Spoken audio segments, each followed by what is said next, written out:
लोक काम करतात त्याच्यावरती आपण मत व्यक्त करणं बरोबर नाही. दिल्ली सुप्रीम कोर्टामध्ये आज परत सुनावणी होते. आज आमचा युक्तिवाद संपेल.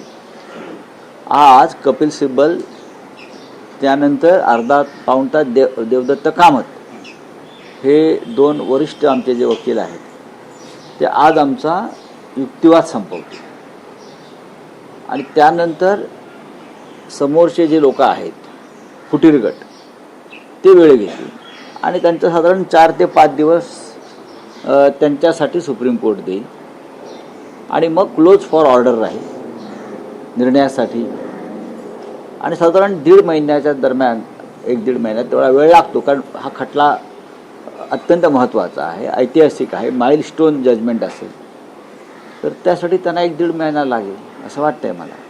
भारतीय जनता पार्टीप्रमाणे आता दिमागी नक्सल चांगली गोष्ट आहे.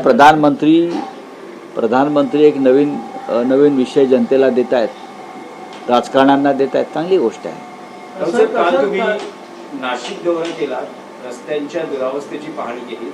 उद्या मुख्यमंत्री देवेंद्र फडणवीस नाशिकचा दौरा करतायत. बरं, कुंभमेळ्यांच्या कामाच्या संदर्भातल्या काही तक्रारी किंवा आढावा आहे किंवा कदाचित नाशिकच्या रस्त्यांची दुरावस्था संदर्भातली त्यांनी साधारण सरकारी तिजोरीतून 25 ते 30 कोटीचे धनादेश घेऊन जावेत.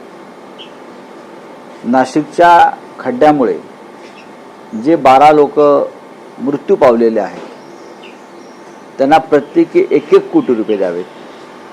जे जखमी आहेत त्यांना 50-50 लाख रुपये द्यावेत, अशी आमची मागणी कालच्या मोर्चामध्ये झालेली आहे.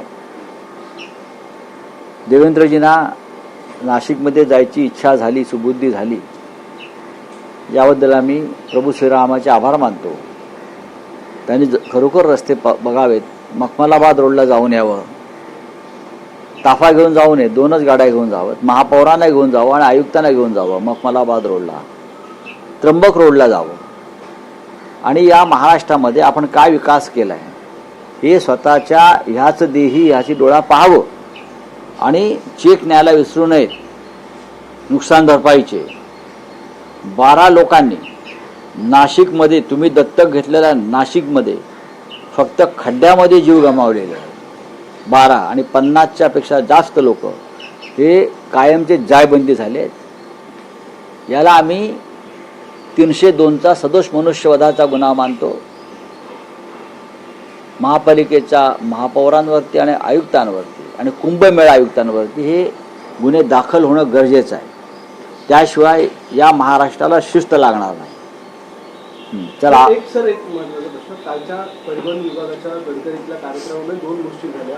एक तर वंदे मातरम चुकीचं लावलं गेलं, त्याच्यामुळे अनेकांनी त्याला थांबवलं, मग ते बरोबर वंदे मातरम जे ते लावलंच नाही, बॉलिवूडचं वंदे मातरम लावलं गेलं. दुसरं एक गोष्ट आली ती म्हणजे पुन्हा एकदा शिवसेनेच्या कार्यक्रमामध्ये म्हणजे एकनाथ शिंदे यांचा जो परिवहन विभागाचा कार्यक्रम होता त्यामध्ये एकही भाजपचा नेता नव्हता. याच्या आधी देखील डोंबिवलीतल्या कार्यक्रमात नव्हते, त्याच्या आधी असे ही सलग रांग लागलेली आहे. शिवसेनेच्या मालिका आहे अपमानाची.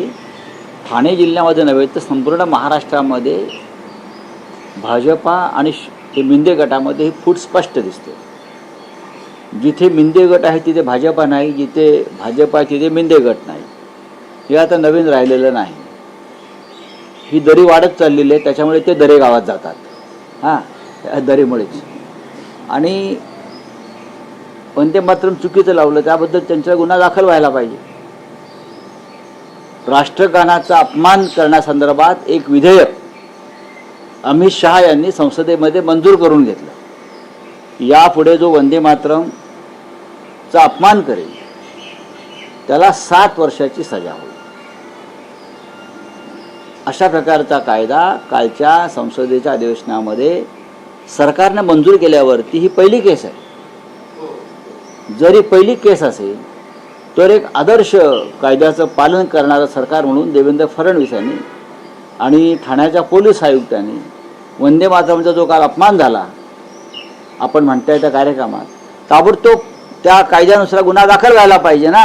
मग कायदा कोणासाठी येतो? कशाला कायदा केलाय तुम्ही? एकनाथ शिंदे